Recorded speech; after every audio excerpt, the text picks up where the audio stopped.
Magandang hapon, mga kabiyahe. Kulimlim na naman. Magandang hapon.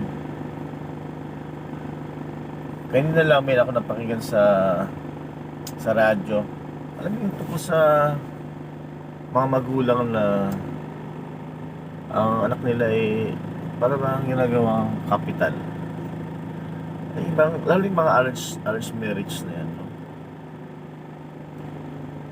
Ibang, paano kayang damdamin ng mga anak nila? Kasi gusto lang sila nila ng you know, ng magkaroon ng security siguro sa pamumuhay nila. Siguro yung lalaki may kaya o yung babae may kaya o may makalupain. Yung mga nagmamahalang nga minsan nag-aaway. Paano kaya yung mga anak natin na walang naramdaman doon sa kakasal niya, sa papakasalan niya? Paano kaya yung pag natulog sila, ano? Yung sabihan nila, na matutunan ding mahalin.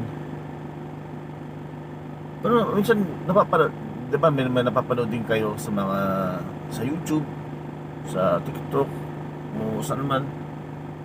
Saka yung may umiiyak na kasi ayaw nila magpakasal. Lalo may mga babae na parang dalagita pa lang. Papakasal na doon sa matanda kasi may kaya. Kaya yung matandang babae naman, tapos bata yung lalaki. Kasi gusto lang ng magulang na magandang buhay. Eh, yung pangarap ng tayo mga magulang, pangarap natin, hindi man natin na napagtagumpayan, kaya natin yung anak na gumawa na siya ng sarili niyang landas, yung destiny niya. Hindi yung bang mamanduhan. Ano ba sa akin yung anak ko? Siguro sabagay sa yung mga ibang tatay at nanay, siguro yung sinisiguro sila ng pagtanda nila, yung may dito, may karangyaan sila, lalo na sa akin, no? Nasa midlife na ako, 50 na ako. Oh, kung yung pangarap mo, ibigay mo doon sa anak mo yung kaligay. Tayo nga, di ba? Nagmahal tayo.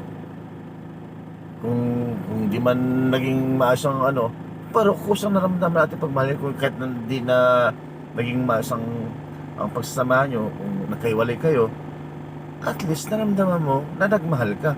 Kaysa naman yung kailangan magkasawa ka ng mayaman o foreigner o ganyan para maunti sa hirap. Parang naman siguro yung hindi ko mawari. Para sa akin, sabi yung anak ko, tulad ngayon, naghahanap buhay ako. Kung ano yung may bigay ko, para sa anak ko yun. Ano kung sakaling tapos siya, mag-aral siya, trabaho siya, yung kikita niya, kanya yun. Ano ko ba yung alabasan? Matanda na ako. Siguro pag gano'n yun, sa mga 60 o 70 na, ano ko yun, pero pag namatay naman tayo, wala naman tayong pwedeng dalhin. Wala tayong, diba yung pinanganak tayo nakahubad, mamamatay din tayo nakahubad, mabubulok ang katawan natin. Natin yun. At para natin sa anak natin yung mabuting bata siya. Ang kahirapan kasi, kasama talaga sa buhay yan. Hindi naman po pwede lahat ng tao mayaman. Lahat ng tao magaling. Sino na yung magtatapon ng basura? Sino na yung magdadrive dun sa mga donya? Oh, sino yung gagawa ng building? Sino yung gagawa ng tulay? Kung puro mayayaman lahat. Oh, kaya kung ano yung katayuan mo sa buhay, sikapin mo, gawin mo na laging maging masaya ka na lang. Hindi naman sa di ka uunlad, pero dapat pagsikapan mo yun. Yung iba nga di ba? ilinya niya talaga yun eh, yung yung nakaraan na lang may nanalo ng loto. Oh, magkano? 500 million something yun. Ano pa nga, meron pa nga ang tag dito ha. Anomalya pa nga dun kung totoo hindi. Pero at least kung totoo yun, linya talaga sa buhay niya yun. Ah, talagang para sa kanya yun. Tadhana yung Diyos sa kanya.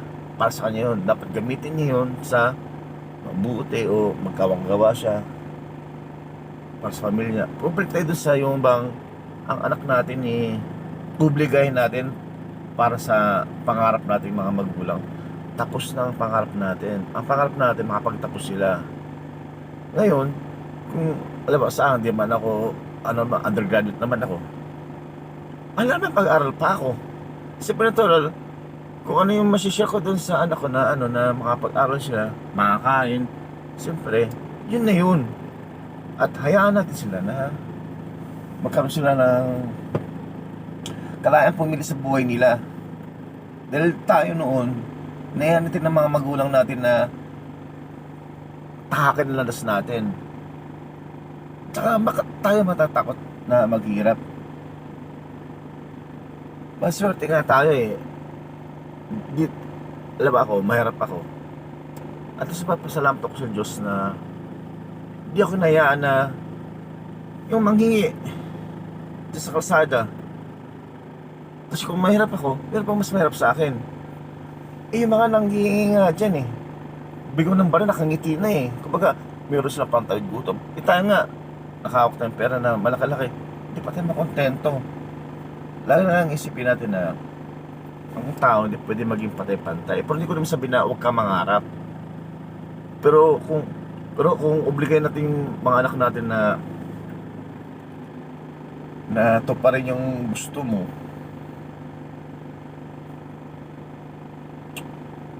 lalo na yung mga arts meals na yun, parang bang kawawa yung mga bata. Ayan natin sila na maggabayan na lang natin. Kasi kaya nga binigyan nga tayo ng Diyos ng free will eh. Meron kang kalayaan eh kung anong gagawin mo eh. Tapos mag-ala Diyos ka sa anak mo. O diba? Alam ba, sa akin naman, kung yung anak ko eh di ako alaga. Kaya nga ako minsan nag-healthy living na rin ako eh. Kumbaga di na ako naging too much drinker. Buti ang anak ko, pinigilan ko siya na huwag siyang uminom. Kasi dalawang lalaki ko at saka isang babae. Kasi kapag natikman mo yon, ang sarap kaya talaga uminom. Kasi andun yung kasiyahan eh. Hindi naman talaga yung wag ka na magwalwalwal ka. Kasi andun yung mailabas mo yung minsan diba pag may problema mo, masasabi mo sa mga tropa mo, gagaan ang feelings mo, ang tawag din yung bonding. Ay, kaya ngayon diba ako, matanda na ako. Minsan nga pag may nagaya, kaya ko nang tumanggi. Noon hindi. Pag may magaya, go! Saan yan? Oh, kita ako, wait lang. Oh, maliligo ako. Parang ngayon, wala. Taka dito sa maggagawa akong dela ngayon. Pre, naglaba ako eh. Walang masusutin yung mga anak ko eh. Mamaya na ba? Sabi ko naman, sige nga, ako mag-inom, kayo maglaba dito. Para gano'n, pero dati talaga hindi ako tatanggi. Kaya pasalamat na ako yung mga anak ko. Talagang pinigilan ko talaga siya uminom. Huwag kang uminom dahil kapag naging alcoholic ka, sobrang sarap. Dadayo ka sa ibang lugar kapag inom ka lang. Kasi pagdating mo doon sa lugar, meron kang magkaibigan doon. Meron kang matutunan. Kasi yun talagang happiness sa inom eh, yung bonding. Pero ngayon na talagang siyempre pag ako naman tumanda ako, ayokong magkasakit. Ayokong yung nakarate ako. Kasi alam ko walang mag-alaga sa akin. Siyempre yung mga anak ko, magkakaroon ng sariling pamilya yan eh. Ayoko yung uubo ko dun sa tapos walang sa akin. Kaya nga, healthy living tayo. At saka, bigyan natin. Hindi ko naman sabihin na Binom tayo, tikman dali lang. Yung una, may birthday. Tapos tumakas ka na. Katulad ko, tumatakas ako ngayon, dati hindi. Kaya ngayon, yung mga anak natin, huwag natin silang gawing puhunan. Tulungan natin sila makapagtapos. Dahil sila, umpisa pa lang, tayo, wala na. Tsaka, ano natin yung pera pag nasa sangkotado na tayo, uy, babaong ka, wala kang dadalhin. Sarili mo, linisin na rin yung kaluluwa natin. Yan lang mga kabiyahe. Kabiyahe na ako. Umulan lang kasi. Okay, bye bye.